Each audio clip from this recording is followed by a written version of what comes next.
Hello friends, welcome to affairs cloud learn to lead. This is Ashu और आज हम discuss करने वाले बहुत ही इंपॉर्टेंट करंट अफेयर 16 दिसंबर 2020 के। आज हम थोड़ा सा लेट जरूर हैं because of some technical reason, लेकिन आज बहुत ही करंट अफेयर इंपॉर्टेंट डिस्कस करने वाले हैं हम 16 दिसंबर के करंट अफेयर, जो कि दो बेस्ट इमेजेस आप देख रहे हो। लेकिन आज हम डिस्कस करेंगे 9 से 10 बहुत ही इंपॉर्टेंट और वेरी इंपॉर्टेंट करंट अफेयर्स। लेकिन आगे बढ़ने से पहले हम यहां पे डिस्कस करेंगे अफेयर्स क्लाउड की सब्सक्रिप्शन के बारे में, कि आप हमारे अफेयर्स क्लाउड की पीडीएफ को कैसे सब्सक्राइब कर सकते हो। उसके दो मेथड्स हैं दोस्तों। एक तो आप हमारी वेबसाइट पे जा सकते हो affairscloud.com/current affairs, या फिर इसी वीडियो के नीचे एक डिस्क्रिप्शन बॉक्स है, उस डिस्क्रिप्शन बॉक्स में एक लिंक है, उसके ऊपर क्लिक करेंगे आप तो सीधा ही सब्सक्रिप्शन एरिया में पहुंच जाएंगे।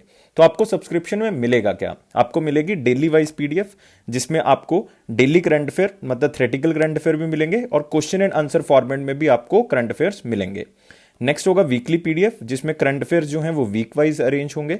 नेक्स्ट होगा वीकली टेस्ट। ये तो बहुत ज्यादा इंपॉर्टेंट है, क्योंकि आप अपने आप को इवेल्युएट कर सकते हो, देख सकते हो कि हमें कितने करंट अफेयर याद रहते हैं। नेक्स्ट है दोस्तों मंथली पीडीएफ, और मंथली पीडीएफ सेक्शन सबसे इंपॉर्टेंट है। क्यों ये सबसे इंपॉर्टेंट है? क्योंकि इसमें आपको 5 पीडीएफ्स मिलेंगी। एक पीडीएफ होगी जिसमें पूरे महीने के थ्योरेटिकल करंट अफेयर्स होंगे। एक पीडीएफ होगी जिसमें थ्योरेटिकल करंट अफेयर्स को क्वेश्चन एंड आंसर की फॉर्मेट में कन्वर्ट किया गया है, ताकि आप क्वेश्चंस को बहुत अच्छे से पढ़ सकें। नेक्स्ट है पॉकेट पीडीएफ। नाम से पता लग रहा है कि इससे आप करंट अफेयर्स को बहुत अच्छे से जल्दी जल्दी में रिवाइज कर सकते हो। नेक्स्ट है banking, finance and economy PDF. उन बच्चों के लिए खास करके बहुत इंपॉर्टेंट है जो बैंकिंग की तैयारी कर रहे हैं।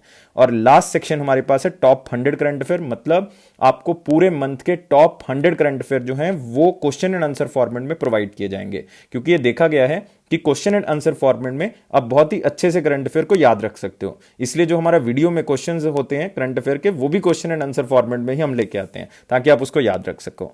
और गाइस, ये सारी सब्सक्रिप्शन बहुत ही कम दाम पे आपको मिलती है, जिसका दाम अगर आप देखोगे अब बिल्कुल सरप्राइज हो जाओगे। और उस पे भी हम आपको 10% एक्स्ट्रा डिस्काउंट दे रहे हैं। अगर आप इस कोड को यूज करोगे H10, देन आपको 10% एक्स्ट्रा डिस्काउंट जो है वो मिलेगा।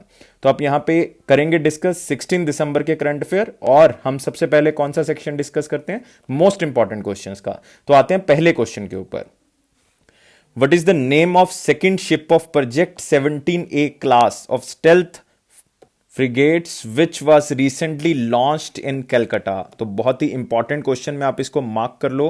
कैलकाटा में लॉन्च किया गया second ship of project 17A class of stealth frigates. इसको आपने बताना है कि पहला नहीं है, ये दूसरा शिप है जो कि लॉन्च किया गया है। बताना है आपने। डिटेल में आंसर को डिस्कस करेंगे, लेकिन सबसे पहले हमें क्या पता होना चाहिए? इसका आंसर जो है वो पता होना चाहिए। आंसर क्या है इसका? INS हिमगिरी। याद कर लो, INS हिमगिरी। और इसको बनाया किसने है? इसको बनाया है GRSE। याद रखना आपने, किसने बनाया है? GRSE। इसका मतलब है garden reach ship builders and engineers ने इसको बनाया है। तो याद रखना है, टोटल जो है वो बहुत सी ये बनाई जानी है INS, लेकिन उसमें से 4 जो हैं वो किसी और कंपनी के द्वारा बनाई जाएंगी, 3 किसी और कंपनी के द्वारा जो है वो बनाई जाएंगी। इस बात को थोड़ा सा अपने ध्यान में रखना है। अगर इसको नंबर वाइज देखें तो दोस्तों ये 7 बनाई जानी है, जिसमें से 4 जो है वो मेजेगॉन डॉक शिप बिल्डर्स बनाएंगे, और 3 जो है वो GRSE मतलब गार्डन शिप बिल्डर्स जो है वो उसको बनाएंगे। और इसमें हर तरह की फैसिलिटीज जो हैं वो क्या हैं? अवेलेबल हैं। इसमें आप जो है वो यूज कर सकते हैं, लाइक आप गन मशीन्स को यूज कर सकते हैं। इवन आप जो है वो सरफेस टू एयर मिसाइल को लॉन्च करना चाहते हैं वो कर सकते हैं। क्रूज मिसाइल को लॉन्च करना चाहते हैं वो हो सकती है यहां से। मतलब बहुत ही अच्छा सिस्टम जो है वो इसके अंदर डेवलप किया गया है। टोटल 7 होनी है, 2 हो चुकी हैं। INS नीलगिरी हो चुका है, पहला था INS नीलगिरी, याद रखना है। और हमारा आंसर दूसरा पूछा गया, तो दूसरा आंसर क्या होगा? INS हिमगिरी आंसर होगा। और भी बहुत सी बनाई जा रही हैं, जैसे INS उदयगिरी है, INS महेंद्रगिरी है, INS तारागिरी है, INS विद्यागिरी है। तो ये सारी याद रखने माउंटेन्स के नाम से रखी गई हैं, माउंटेन के नाम से रखी गई हैं। लेकिन हमारा आंसर यहां पे इस क्वेश्चन में क्या होगा? INS हिमगिरी। तो याद रख लेना आपने इसको। तो आप यहां पे देख सकते हो, project 17A stealth frigate INS Himgiri launched at GRSE yard in Calcutta west Bengal के। उन्होंने अपनी बिल्डिंग से इसको क्या किया है? लॉन्च किया है। इसको याद रख लेना और आपने।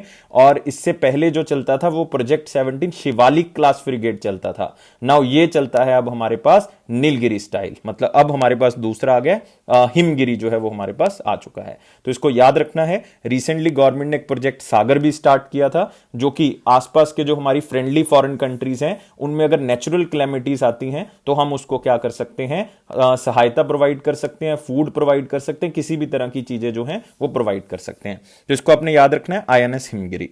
तो आप यहां पे देख सकते हो, it is build by garden reach ship builders and engineers, उन्होंने इसको बनाया। मैंने बताया 3 ये बनाएंगे, और जो 4 शिप्स हैं बेसिकली वो किसके द्वारा बनाई जाएंगी, मैजागॉन डॉक शिप बिल्डर्स की तरफ से बनाई जाएंगी।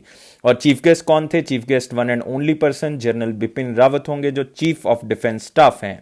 द नेम हिमगिरी कहां से लिया गया है ये मैं आपको बता चुका हूं। इसका नाम जो है एक माउंटेन के बेसिस पे लिया गया था, लेकिन आईएनएस हिमगिरी जो है वो पहले हमारे पास 50 साल पहले हमने डीकमीशन कर दिया था, अगर आप देखोगे 2005 में, लेकिन ये लॉन्च किया गया था 1970 में, आज से 50 साल पहले। तो इसको डीकमीशन कर दिया था 2005 में, इसीलिए अब हमने दोबारा से नाम क्या रखा है, आईएनएस हिमगिरी।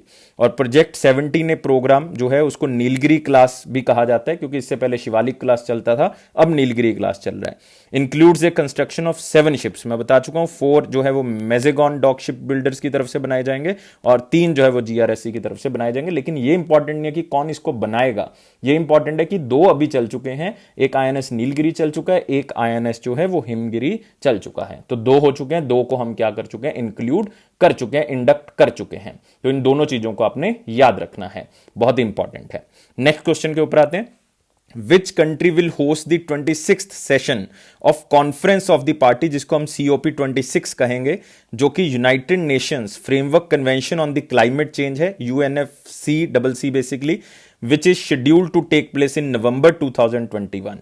नवंबर 2021 में COP26 होगी, जो कि climate change convention on climate change होगा यूनाइटेड नेशन का। उसकी एनुअल मीटिंग जो होगी वो नवंबर 2021 में कहां पे होगी, ये आपने मुझे आंसर बताना है। और आंसर बहुत ही सिंपल आंसर है इसका। मैंने रिसेंटली आपको बताया था वर्ल्ड इकोनॉमिक फोरम का 2021 सेशन कहां पे होना है, वो होना है सिंगापुर में। तो इसको कंफ्यूज नहीं कर देना, क्लाइमेट चेंज का पूछ रहा हूं मैं यहां पे। और ये दोस्तों आंसर क्या होगा, इसका आंसर होगा ग्लासगो। ग्लासगो मतलब मैं कौन सी कंट्री की बात कर रहा हूं, मैं स्कॉटलैंड की बात कर रहा हूं।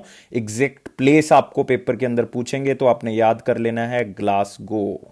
इसको अंडरलाइन कर लो, लिख लो, इसको इंपॉर्टेंट है। वर्ल्ड इकोनॉमिक फोरम भी इंपॉर्टेंट है, और कन्वेंशन ऑन क्लाइमेट चेंज जिसको COP26 कहेंगे वो भी इंपॉर्टेंट है।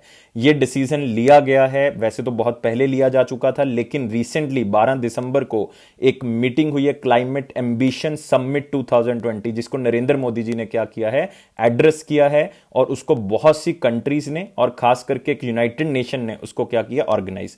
तो उस समिट के अंदर यही बात रखी गई थी कि आज के दिन मतलब 12 दिसंबर के दिन हम इसको अनाउंस करते हैं स्प्रिंट टू ग्लासगो, मतलब सीधा कहां पे मिलेंगे, जाके ग्लासगो में मिलेंगे। याद रखना आपने, स्कॉटलैंड आंसर होगा। मोस्ट इंपॉर्टेंट क्वेश्चन में इसको मार्क कर लो। तो आप यहां पे देख सकते हो जो मैं आपसे बात कर रहा था, prime minister Narendra Modi ji climate ambition summit 2020 को क्या करते हैं, एड्रेस करते हैं। लेकिन यह बात इतनी इंपॉर्टेंट नहीं है, वो जो COP26 है वो ज्यादा इंपॉर्टेंट है। और याद रखना है इसमें मेन यही डिस्कस किया गया था कि जो पेरिस एग्रीमेंट है हमारा, क्योंकि ये 5th एनिवर्सरी है पेरिस एग्रीमेंट की, 2015 में पेरिस एग्रीमेंट साइन हुआ था, जिसमें USA फॉर्मली एग्जिट कर चुका है। तो 2015 के बाद 2020 में हम बात करें तो इसका मतलब 5 साल जो है वो इसको हो चुके हैं। तो आप देख सकते हो वर्चुअल क्लाइमेट एम्बिशन समिट 2020 जो है वो हुई, और उस प्लेटफॉर्म पे government and the non government leaders जो हैं वो आए, और उन्होंने पेरिस एग्रीमेंट के बारे में जो है वो बात की और कमिटमेंट की कि हम इसको पूरा करके रहेंगे।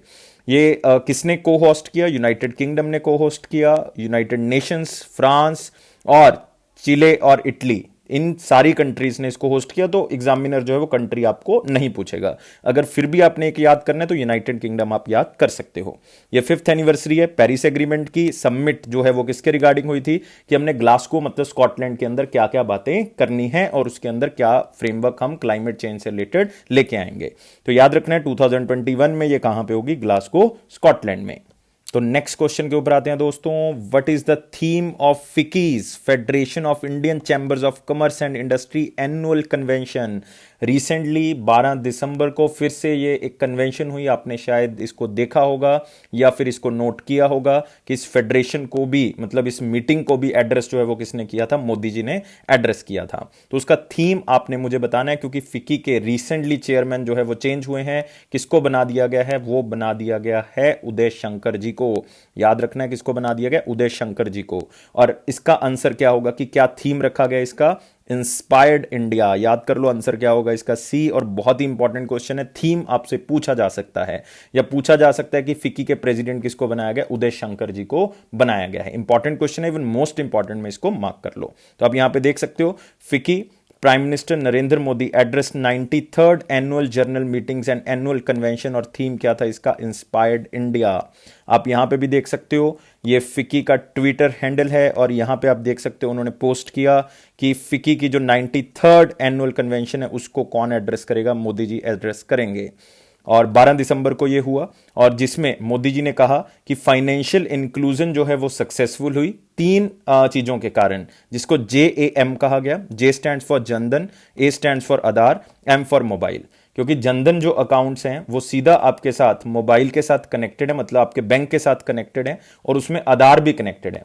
तो इसका मतलब जो स्कीम्स के डायरेक्ट बेनिफिट हैं वो अकाउंट में जाएंगे, उसके पैसे कहां पे जाएंगे, अकाउंट में जाएंगे, तो उससे फायदा होगा। तो ये भी आपने याद रखना है, JAM जो है वो जनधन, आधार और मोबाइल है। जस्ट आपकी नॉलेज के लिए भी आप याद रख सकते हो, एग्जामिनर भी किसी ना किसी तरह से जो पूछ सकता है। मोदी जी ने इसको इनोग्रेट किया है, फिक्कीज एनुअल एक्सपो 2020, इसको FAE 2020 भी कहा जाता है।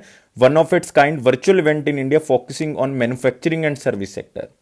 दो सबसे बड़े सेक्टर जो कि सेकेंडरी सेक्टर और सर्विस सेक्टर को क्या करेगा, फोकस करेगा, जिसमें ज्यादा से ज्यादा मैन्युफैक्चरिंग बढ़ाना और सर्विस सेक्टर को बढ़ाना, ये जो है वो हमारा क्या रहेगा, उद्देश्य रहेगा। और हम बात कर रहे हैं 93rd एनुअल मीटिंग की। इसका मतलब फिक्की को कब स्टैब्लिश किया गया था, 1927 को स्टैब्लिश किया गया था। कौन है प्रेसिडेंट, उदय शंकर। याद कर लो, ये क्वेश्चन आएगा उदय शंकर वाला। नेक्स्ट आते हैं अगला question, the first trilateral working group, ध्यान से सुनो, first trilateral working group meeting was held virtually between India, Iran and which country to discuss the joint use of the Chabahar port. मैं बात कर रहा हूं छबार पोर्ट की, एक है ग्वादर पोर्ट और द गवदर पोर्ट। ग्वादर पोर्ट जो है वो कहां पे है, वो पाकिस्तान में है, वो चाइना ने बिल्ड किया है। लेकिन मैं यहां पे बात कर रहा हूं छबार पोर्ट की। एक ट्राइलेटरल मीटिंग हुई है 3 कंट्रीज की, इंडिया, ईरान और किस कंट्री की। तो ज्यादातर बच्चे यहां पे आंसर सोच रहे होंगे सर अफगानिस्तान होगा, लेकिन अफगानिस्तान दोस्तों गलत है आंसर।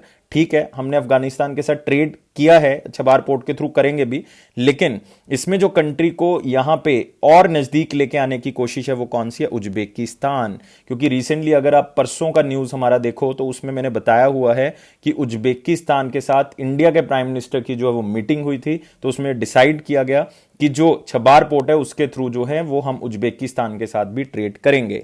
तो याद रखना है इंडिया, ईरान और उज्बेकिस्तान, लेकिन ये छबार पोर्ट एक्चुअल में एग्जिस्ट कहां पे करता है, ईरान में एग्जिस्ट करता है। तो इसको याद कर लें दोस्तों, ये बहुत ही इंपॉर्टेंट है कि ईरान में ये क्या करता है, एग्जिस्ट करता है। तो आप यहां पे देख सकते हो इंडिया, ईरान और उज्बेकिस्तान, ये फर्स्ट ट्राइलेटरल मीटिंग हुई है, बहुत इंपॉर्टेंट क्वेश्चन है, और छबार पोर्ट से रिलेटेड हुई है। तो आप यहां पे देख सकते हो Uzbekistan and Iran supported India proposal of holding Chabahar day.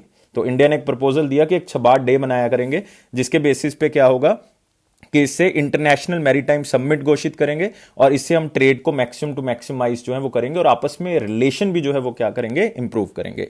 कहां पे लोकेटेड है, तो अगर आप इसको फोटो में देखो यहां पे कहां पे लोकेटेड है, तो ये रहा छबार पोर्ट। आप यहां पे देखोगे ये छबार पोर्ट है, यहां पे आपको गल्फ मिलेगी। कौन सी गल्फ मिलेगी, ये है गल्फ ऑफ ओमान।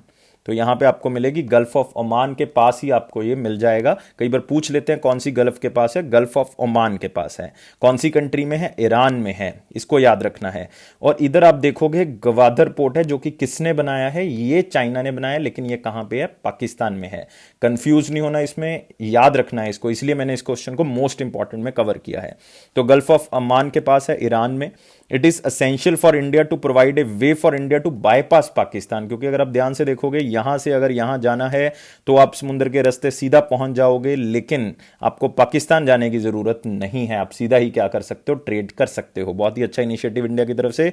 और goods to Afghanistan other countries via sea route, जैसे अभी अफगानिस्तान के साथ कर रहे हैं हम, उज्बेकिस्तान के साथ करेंगे, धीरे धीरे करके हम और भी कंट्रीज को इसके साथ जोड़ेंगे।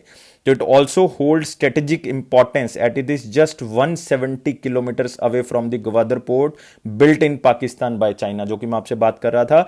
तो बहुत ही कम कंट्रीज हैं अब जो कि इस पोर्ट के थ्रू जो है वो ट्रेड करेंगे ग्वादर पोर्ट, क्योंकि इसके बीच महज जो डिस्टेंस है बहुत ही कम है, जिसके कारण ज्यादातर कंट्रीज कौन सा यूज कर सकती हैं, अब छबार पोर्ट यूज कर सकती हैं। ये वन बेल्ट वन रोड के इनिशिएटिव को टैकल करने के लिए ऐसा हम यूज कर सकते हैं इसको। तो गाइस दो कंट्रीज बहुत इंपॉर्टेंट हो गई इसमें, एक तो ईरान इंपॉर्टेंट हो गया, एक उज्बेकिस्तान इंपॉर्टेंट हो गया। ईरान आपको पता है प्रेसिडेंट कौन है, हसन रूहानी है, और कैपिटल कौन सी है, तेहरान है। करेंसी कौन सी है ईरान की, रियाल है, याद रखना, RIAL और RIYAL किसी भी तरह से लिख सकते हो। उज्बेकिस्तान के प्रेसिडेंट कौन है, शफकत मिर्जियोयेव, कैपिटल ताशकंद है, और करेंसी कौन सी है, उज्बेकिस्तानी सोम। याद कर लेना कौन सी करेंसी है, उज्बेकिस्तानी सोम। तो ये थी इसमें बहुत ही इंपॉर्टेंट न्यूज। तो गाइस बढ़ते हैं हम नेक्स्ट क्वेश्चन की तरफ। What is the name of Indian Coast Guard offshore patrol vessel? Offshore patrol vessel जिसको हम कह सकते हैं ICG, which was recently commissioned at Goa Shipyard Limited. कहां पे, गोवा शिपयार्ड लिमिटेड। और दोस्तों ये बहुत ही इंपॉर्टेंट है कि Indian coast guard offshore patrol vessel क्या काम कर सकती है।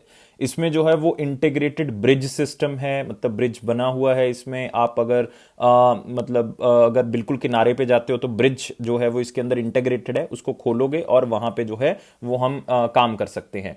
इंटीग्रेटेड प्लेटफॉर्म मैनेजमेंट सिस्टम है, पावर मैनेजमेंट सिस्टम है, हाई पावर है इसके अंदर, एक्सटर्नल फायर फाइटिंग है, बहुत सी चीजें हैं इसमें। इवन इसकी कैरिंग कैपेसिटी बहुत ज्यादा है, इसमें एक हेलीकॉप्टर को खड़ा कर सकते हैं, इसमें 4 बोट्स को खड़ा कर सकते हैं, और भी बहुत सी चीजें जो है वो इसकी कैपेसिटी के अंदर आ जाती हैं।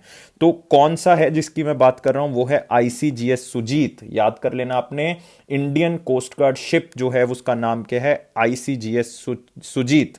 नाम को जरूर याद कर लें, क्योंकि जो सचेत है, ध्यान से सुनियो मेरी बात, जो मैं बता रहा हूं, जो ICGS सचेत है वो हम लॉन्च कर चुके हैं, इसी साल हमने किया है, 2020 में हम उसको जो है वो कमीशन कर चुके हैं।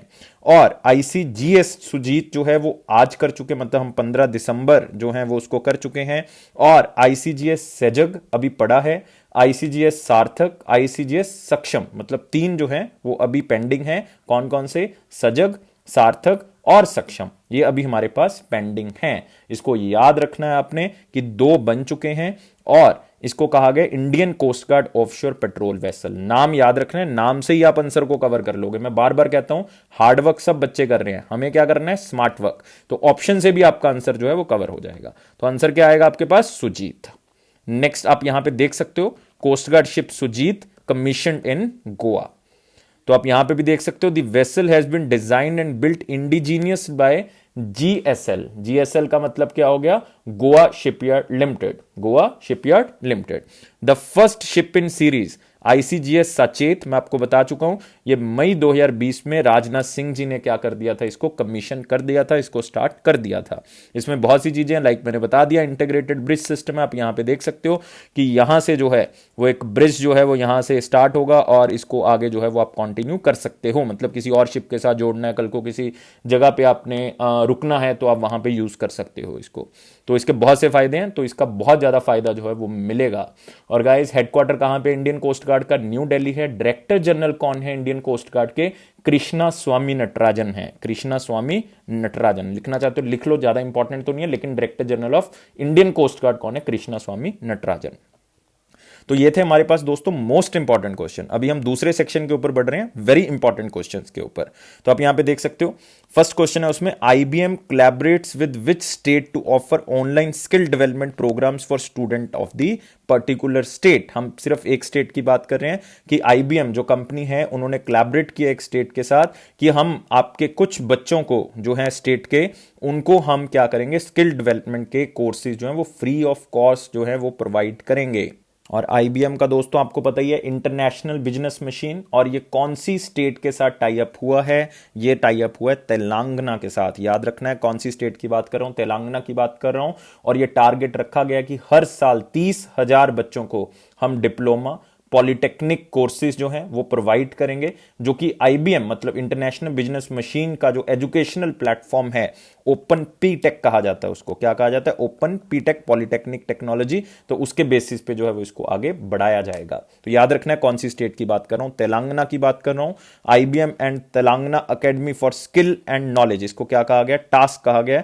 Announced collaboration to provide online courses for students under the open P TECH program of the IBM का जो प्रोग्राम है उसके तहत इसको किया जाएगा। तो आप यहां पे देख सकते हो आईबीएम ने अनाउंस किया है कि Telangana academy for skill and knowledge, इसको टास्क कहा जाता है, तो वो फ्री डिग्री और पॉलिटेक्निक कोर्सेज जो हैं वो प्रोवाइड करेंगे, खास करके उन बच्चों को जो कि कुछ सीखना चाहते हैं, जो आगे फ्यूचरिस्टिक बच्चों को तैयार करना चाहते हैं। तो 30,000 बच्चों को हर साल जो है ये एजुकेशन प्रोवाइड की जाएगी। इसमें नई चीजें सिखाई जाएंगी जो कि आजकल डेवलप हो रही है, खास करके किसका दौर चल रहा है आजकल? आर्टिफिशियल इंटेलिजेंस का चल रहा है, साइबर सिक्योरिटी का चल रहा है, ब्लॉकचेन का चल रहा है, क्लाउड कंप्यूटिंग। लेकिन हमें ये सारी नॉलेज नहीं होनी चाहिए एग्जाम क्लियर करने के लिए, हमें बेसिक नॉलेज होनी चाहिए। हमें पता होना चाहिए कि बस कौन ये चीजें सिखा रहा है। एज ग्रुप जो है वो क्या होगा बच्चों का? 18 से लेकर 22, क्योंकि इसी उम्र के बच्चे जो है वो इसी तरह की एजुकेशन कर रहे होते हैं। तो इसका मतलब बहुत इंपॉर्टेंट हो गया 18 से 22। तो हमें स्टेट दोस्तों याद रखनी है कौन सी? तेलंगाना। और गाइज याद रखना है कैपिटल तेलंगाना की हैदराबाद है, जिसको बिरयानी कैपिटल ऑफ इंडिया कहा जाता है, क्योंकि बहुत ही स्वादिष्ट बिरयानी जो है अलग अलग तरह की हैदराबाद में मिलती है। सिटी ऑफ पर्ल्स कहा जाता है। चीफ मिनिस्टर कौन है? के चंद्रशेखर राव। और एक बात और बताना चाहता हूं कि आर्टिफिशियल इंटेलिजेंस के बारे में, कि तेलंगाना एक ऐसी स्टेट है जिसने ब्लॉकचेन डिस्ट्रिक्ट और पूरा का पूरा 2020 जो साल है उसको the year of artificial intelligence जो है वो डिक्लेयर किया है। आर्टिफिशियल इंटेलिजेंस ईयर जो है वो डिक्लेयर किया है, वो स्टेट कौन सी है? तेलंगाना। इसको भी आप इंपॉर्टेंट में मार्क कर लें, the year of artificial intelligence Telangana state की तरफ से डिक्लेयर किया गया है। तो गाइस ये थी हमारे पास तेलंगाना से रिलेटेड न्यूज। अगले क्वेश्चन के ऊपर बढ़ते हैं। 9th sustainable mountain development summit 2020 took place virtually in which state? ज्यादा इंपॉर्टेंट तो नहीं है क्वेश्चन, लेकिन इसमें जो समिट के बारे में पूछ लिया तो ये क्वेश्चन क्या बन जाता है? वेरी इंपॉर्टेंट क्वेश्चन बन जाता है। सस्टेनेबल माउंटेन डेवलपमेंट समिट 2020 कहां पे हुई है? अब देखो मैं बात कर रहा हूं एक माउंटेनियस एरिया की, मतलब हिली एरिया की, तो बाय डिफॉल्ट वहीं पे हुई होगी। तो इनमें से अगर आप देखोगे सबसे हिली एरिया कौन सा है, तो आप कहोगे सर उत्तराखंड। तो आंसर भी क्या होगा? उत्तराखंड। जो बच्चे उत्तराखंड सोच रहे हैं बिल्कुल सही सोच रहे हैं, जो आप कमेंट बॉक्स में आंसर कर रहे हो वो भी बिल्कुल सही कर रहे हो। तो आप यहां पे देख सकते हो इसका थीम क्या है? emerging pathways for building a resilient post COVID-19 mountain economy, adaptation, innovation and acceleration. क्योंकि आपको पता है माउंटेनियस लाइफ जो है वो बहुत ज्यादा डिफिकल्ट है, तो आप सोचो कोविड-19 में और भी ज्यादा डिफिकल्टी आई होगी, जिसके कारण ये बहुत जरूरी है कि किस तरह से वो इससे बाहर निकलें और आगे बढ़ सकें। और सस्टेनेबल माउंटेन डेवलपमेंट समिट का मतलब है कि फ्यूचर जनरेशन को भी हमने नुकसान नहीं करना है, उसी तरह से हमने आगे बढ़ना है। कहां पे? ये उत्तराखंड में, और एग्जैक्ट प्लेस कहां पे? देहरादून में, उत्तराखंड की कैपिटल। तो आप यहां पे देख सकते हो थीम क्या होगा, मैं बता चुका हूं, emerging pathways for building A resilient post covid mountain economy, adaptation, innovation and acceleration. The summit was held on the occasion of United nation international mountain day. मैंने आपको इंटरनेशनल माउंटेन डे करवाया था, और कमेंट बॉक्स में मुझे जरूर आप लिख के बताएं कि इंटरनेशनल माउंटेन डे मैंने करवाया था तो किस दिन मनाया जाता है, इंटरनेशनल माउंटेन डे किस दिन मनाया जाता है, कमेंट बॉक्स में आप मुझे बताएंगे। इस इवेंट के, पूरे इवेंट के जो ऑनर ऑफ द इवेंट थे, गेस्ट ऑफ ऑनर थे, वो कौन थे? कोनार्ड के संगमा। चीफ गेस्ट जो हैं वो खुद चीफ मिनिस्टर थे इस स्टेट के, लेकिन गेस्ट ऑफ ऑनर कौन थे? कोनार्ड के संगमा। याद रखना है चीफ मिनिस्टर कहां के हैं? मेघालय के। और गाइस उत्तराखंड के आपको चीफ मिनिस्टर पता ही है कौन है? त्रिवेंद्र सिंह रावत जी। और उत्तराखंड बहुत फेमस है, यहां पे है Jim Corbett national park, Jim Corbett national park, oldest national park of India. यहां पे आपको मिलेगा valley of flowers national park. यहीं पे आपको मिलेगा नंदा देवी, बहुत ही फेमस है, नंदा देवी बायोस्फीयर रिजर्व। तीनों याद कर लेने, बहुत इंपॉर्टेंट है। नेक्स्ट क्वेश्चन के ऊपर आते हैं।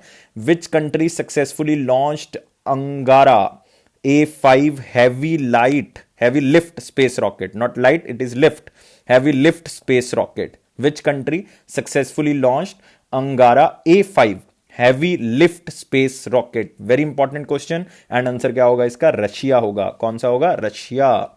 और किसने दोस्तों इसको लॉन्च किया है? रशिया ने लॉन्च किया। रशिया की जो स्पेस एक्टिविटी एजेंसी है उसने लॉन्च किया है। कौन सी है?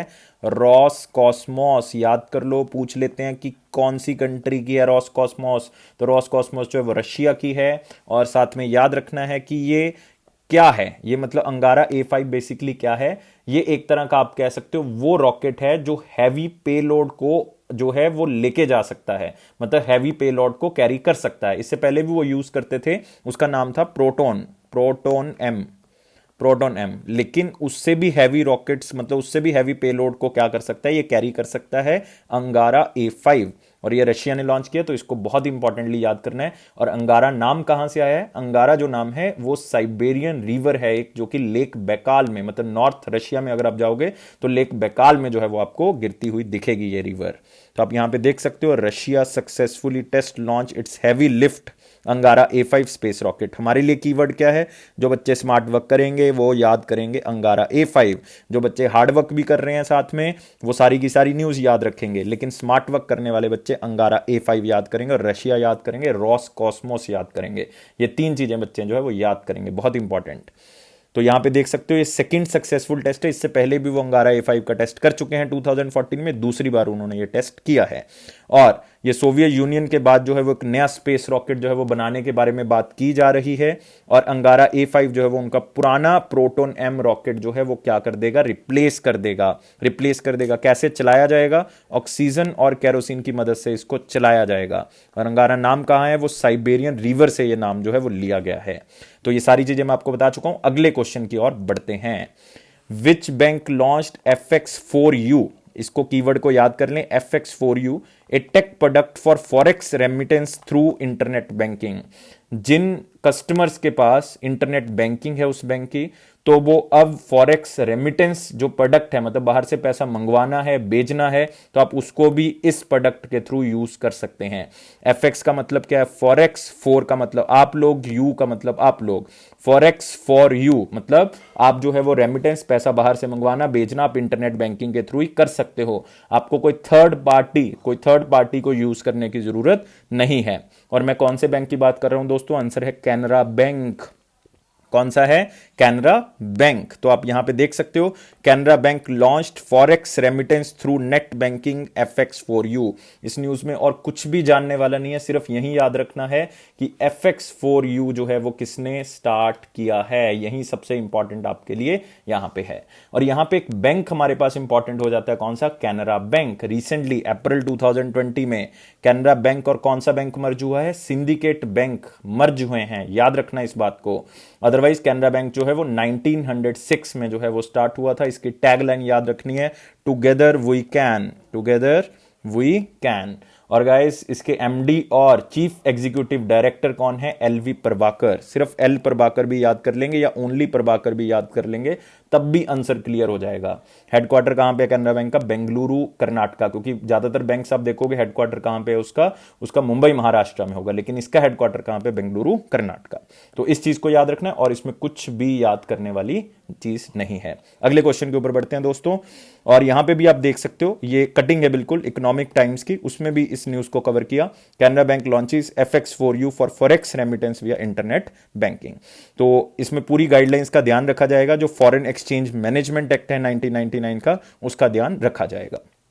नेक्स्ट क्वेश्चन आते हैं दोस्तों, और अभी हम बढ़ते हैं अपने अगले सेक्शन की तरफ। हम 2 सेक्शन कंप्लीट कर चुके हैं, most important and the very important section. Now we are moving to the important questions. ये रहा हमारे पास पहला question, who released vision 2035 public health surveillance in India. बहुत जरूरी है, क्योंकि अब कोविड-19 के कारण आप देख रहे हो कि हेल्थ जो है वो बहुत जरूरी हो चुकी है, और काफी लोगों को यह पता लग गया कि हेल्थ इज वेल्थ, उस स्लोगन के ऊपर लोग वापिस आ चुके हैं।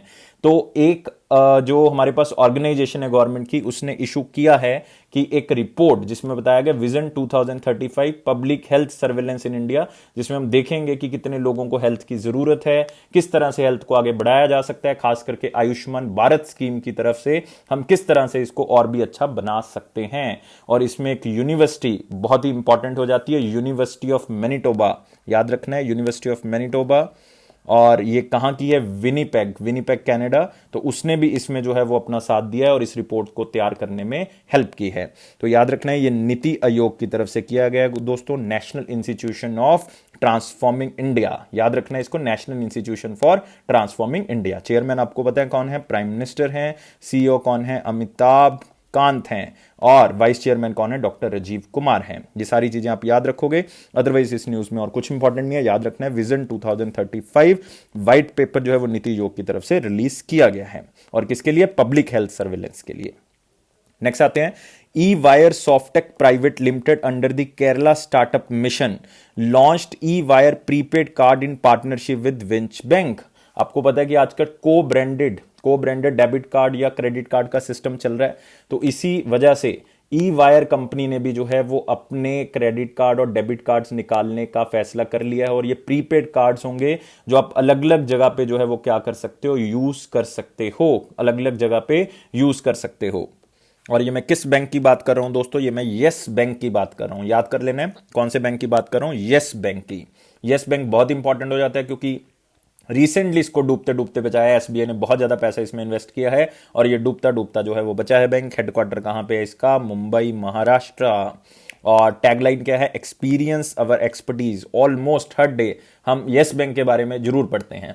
Managing director of chief executive officer कौन है, प्रशांत कुमार। कौन है, प्रशांत कुमार, याद कर लेना है। और ई वायर, और जो स्मार्ट बच्चे हैं जो तैयारी कर रहे हैं, जो स्मार्टली वर्क कर रहे हैं, ई वायर, येस बैंक, ये दो कीवर्ड जो हैं वो आप याद रखेंगे, दो कीवर्ड याद रखेंगे। होगा क्या, जो ई वायर है, अब आप रुपए प्रीपेड कार्ड जो है उसके थ्रू इसको जो है वो लॉन्च किया गया है। येस बैंक जो है वो सहायता करेगा। आप यहां पे कार्ड देख सकते हो, ई वायर लिखा हुआ है, येस बैंक लिखा हुआ, रुपए लिखा हुआ है। तो इंटीग्रेशन है आपस में इनकी, जो है वो टाई अप है। तो नाम भी ऐसे रखा है, E Wire Yes bank prepaid card. तो इसके थ्रू आप अगर लोन लेना चाहते हो, इंश्योरेंस है आपका, करंट अकाउंट, सेविंग अकाउंट को यूज करना चाहते हो, तो इसके थ्रू आप यूज कर सकते हो। बहुत इंपॉर्टेंट है, याद रखना आपने। नेक्स्ट आते हैं, international tea day 2020 is annually celebrated across some countries like India on which day. ये मैं बात कर रहा हूं इंटरनेशनल टी डे, इंटरनेशनल चाय दिवस। मतलब दो तरह के चाय के दिन होते हैं, एक यूनाइटेड नेशन इंटरनेशनल चाय दिवस होता है, वो किसी और दिन मनाया जाता है। लेकिन मैं यहां पे बात कर रहा हूं इंटरनेशनल चाय दिवस, जो कि सारी कंट्रीज में नहीं, कुछ कंट्रीज में मनाया जाता है, लाइक इंडिया, बांग्लादेश, श्रीलंका। और ये कौन से दिन मनाया जाता है, ये 2005 से स्टार्ट हुआ था और ये मनाया जाता है 15 दिसंबर को। याद कर लेना दोस्तों, क्योंकि दो हैं तो क्वेश्चन कंफ्यूजिंग हो सकता है। एक होता है united nation international tea day, वो कब आता है, 21 मई को मनाया जाता है। वो यूनाइटेड नेशन की तरफ से डिक्लेयर किया गया और मैक्सिमम कंट्रीज जो है वो उसको मनाती हैं। 21 मई इसलिए क्योंकि 21 मई को सीजन स्टार्ट होता है, लाइक चाय की एक्टिविटीज का। और इंटरनेशनल टी डे 2020 जो कि इंडिया और कुछ कंट्रीज में मनाया जाता है, लाइक अगर मैं एग्जांपल लूं, कीनिया हो गया, वियतनाम हो गया, नेपाल, श्रीलंका, बांग्लादेश, इन कंट्रीज में जो है वो 15 दिसंबर को मनाया जाता है। तो दो हैं, तो याद रखना इसको, बहुत ही इंपॉर्टेंट है, याद रखना है। और ऑर्गेनाइजेशन कौन सी इंपॉर्टेंट है दोस्तों, FAO, food and agriculture organisation. Headquarter कहां पे, रोम, इटली। याद रखेंगे ये चीज। अगले क्वेश्चन के ऊपर आते हैं। और गाइस ये है एक book, the Shaurya unbound, the Shaurya unbound, tales of the valour of central reserve police force, CRPF के बारे में जो है वो बताती है। उनकी जो मेहनत है उसके बारे में ये क्या करती है, अपनी बुक के अंदर जो है वो प्रकाशित करती हैं। किसने लिखी है, वैसे तो ये बहुत से लोगों ने लिखी है, इसमें टीम है, प्रॉपर डीआईजी सीआरपीएफ की टीम है पूरी की पूरी। लेकिन इसमें जो आप ये लेडी देख रहे हो ये बहुत ही इंपॉर्टेंट है। ये बुक ऑथर की है डीआईजी, जो सेंट्रल रिजर्व पुलिस फोर्स की हैं, मिस नीतू। उनका मेन रोल है इसमें, को ऑथर्ड बाय, आप कह सकते हो कि नीतू जी ने इसको को ऑथर किया है। डिप्टी डायरेक्टर जनरल हैं, डीआईजी हैं सेंट्रल रिजर्व पुलिस फोर्स के। और भी बहुत से लोग हैं, लेकिन याद रखना है कि इनका रोल जो है वो मेन है। और यहां पे आप देख सकते हो रामनाथ कोविंद जी ने इसको लॉन्च किया है।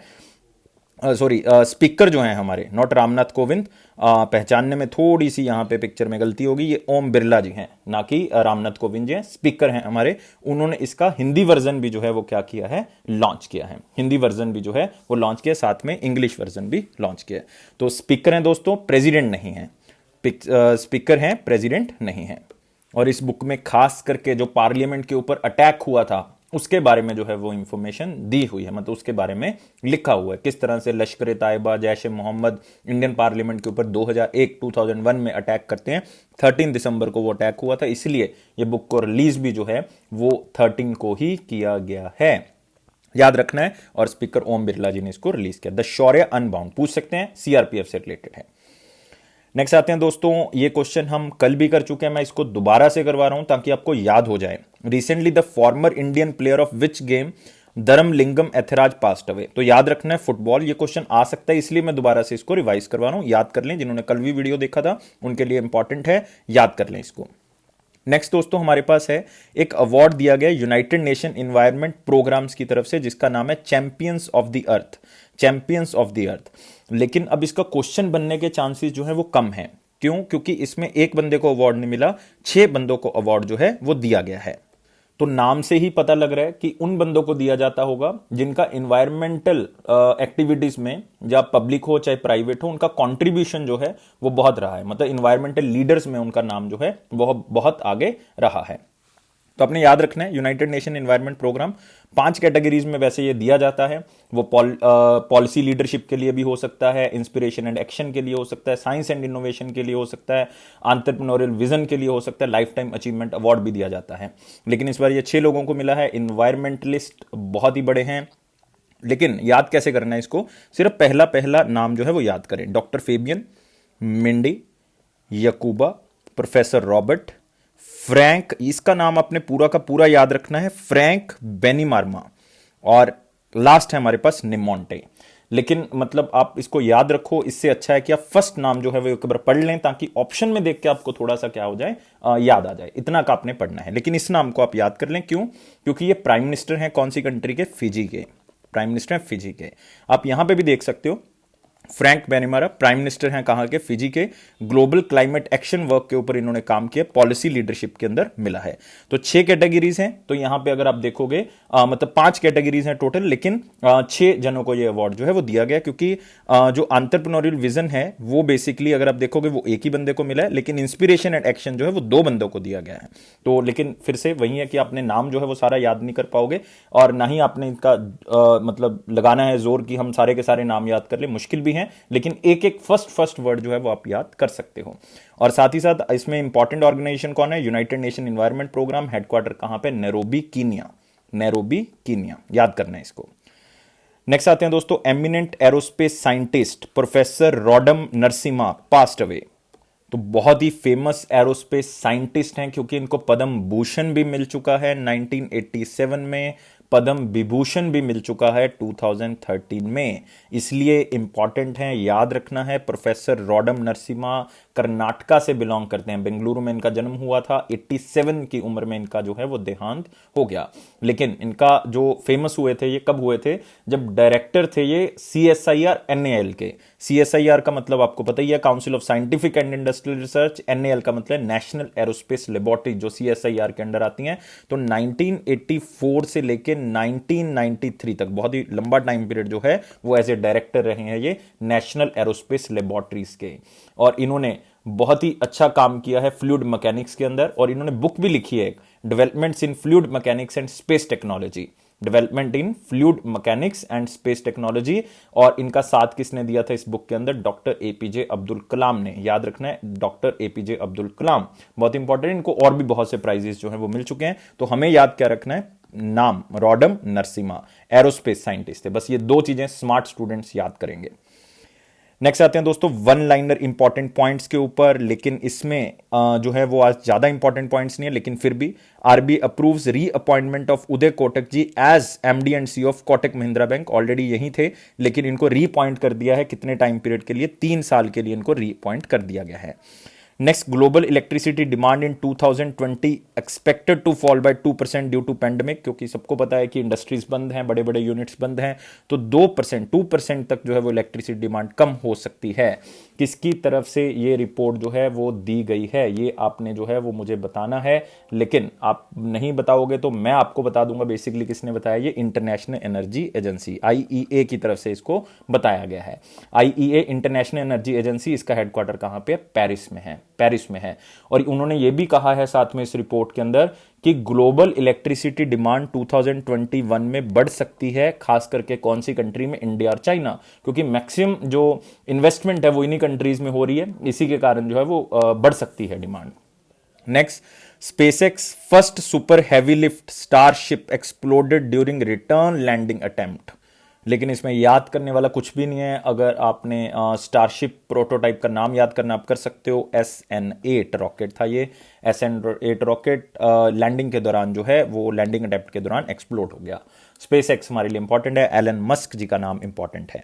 Next, Sahitya academy award winning Malayalam writer U A Khader passes away at the age of 85। तो आप याद कर सकते हो थोड़ा सा, मलयालम राइटर हैं और बहुत ही इंपॉर्टेंट इनकी डेडिकेशन रही है मलयालम लिटरेचर को लेके। 85 की उम्र में इनका जो है वो देहांत हो गया। तो इनको जो है वो साहित्य अकेडमी अवार्ड जो है वो 2009 में जो है वो इनको दिया गया। 2019 में नहीं, 2009 में जो है वो इनको दिया गया था। याद क्या रखना है कि मलयालम राइटर हैं, ये इंपॉर्टेंट है। तो ये बहुत इंपॉर्टेंट है, खास करके जो स्टूडेंट जो है वो मलयालम लैंग्वेज में यूज करते हैं, तो उनके लिए जो है वो बहुत ही इंपॉर्टेंट है। उन्होंने बहुत सी बुक्स लिखी हैं, लेकिन आपने इनका नाम जो है वो याद रखना है। Next, United nation international tea day, मैं आपको बता चुका हूं 21 में, लेकिन इंडिया की तरफ से जो 15 दिसंबर। Hyderabad city is also known as biryani capital of India and city of pearls, ये मैं आपको बता चुका हूं। तो दोस्तों अब आते हैं कल वाले क्वेश्चन के ऊपर, और उसका आंसर देने की बारी जो है वो हमारे पास आ गई है। कल वाला क्वेश्चन था हमारे पास कि गूगल ट्रेंड्स की तरफ से सबसे ज्यादा सर्च किया हुआ वर्ड जो है वो कौन सा है, which is the most search word India as per the Google trends 2020। और आंसर क्या है दोस्तों, इसका आंसर है IPL। सब बच्चों ने ऑलमोस्ट आंसर जो है वो सही दिया था, तो आंसर इसका क्या होगा, IPL। याद रखना आपने, IPL इसका आंसर है। तो दोस्तों आज के क्वेश्चन के ऊपर बढ़ते हैं, मतलब 16 दिसंबर के क्वेश्चन के ऊपर बढ़ते हैं। और ये रहा आपका question, which field does the recent launch UNESCO Bangladesh Banga Bandhu Sheikh Mujibur Rahman international prize by UNESCO adopted on its 210th executive board belongs to. Sir इतना बड़ा क्वेश्चन आपने दे दिया, लेकिन क्वेश्चन को थोड़ा सा सिंप्लीफाई कर देता हूं कि यूनेस्को ने जो अभी अवार्ड को अनाउंस किया कि 2021 नवंबर में हम उस अवार्ड को देंगे, जिसका नाम होगा बांग्लादेश बांगा बंधु शेख मुजीबुर रहमान, उनके नाम से जो इंटरनेशनल प्राइज वो किस कैटेगरी में दिया जाएगा। तो ये आपके पास ऑप्शन है। सब बच्चों ने मुझे कमेंट बॉक्स में बताना है, क्योंकि हर कमेंट में पढ़ता हूं, आपके जो सजेशंस हैं, आपके जो मुझे बताते हो जो भी चीजें, मैं उसको लेता हूं, जो भी मेरे करने वाली है मैं जरूर करके देता हूं। Thank you guys. और अगर आपको ये वीडियो अच्छे लगे तो आप सब्सक्राइब जरूर कर दें चैनल को। एक काम आपने जरूर करके जाना है, सब्सक्राइब कर दें। 700+ लाइक्स हमें चाहिए। हमें आपसे उम्मीद है कि आप लाइक जरूर करके जाएंगे वीडियो को। और गाइस एक प्रेस जरूर कर दें आप बेल बटन को, ताकि आपको वीडियो जो है उसका नोटिफिकेशन आ जाए। और ये अफेयर्स क्लाउड का प्रॉमिस है कि ये आपके करंट अफेयर सेक्शन को जरूर बूस्ट करेगा। Thank you guys for watching this video. Take care and good bye.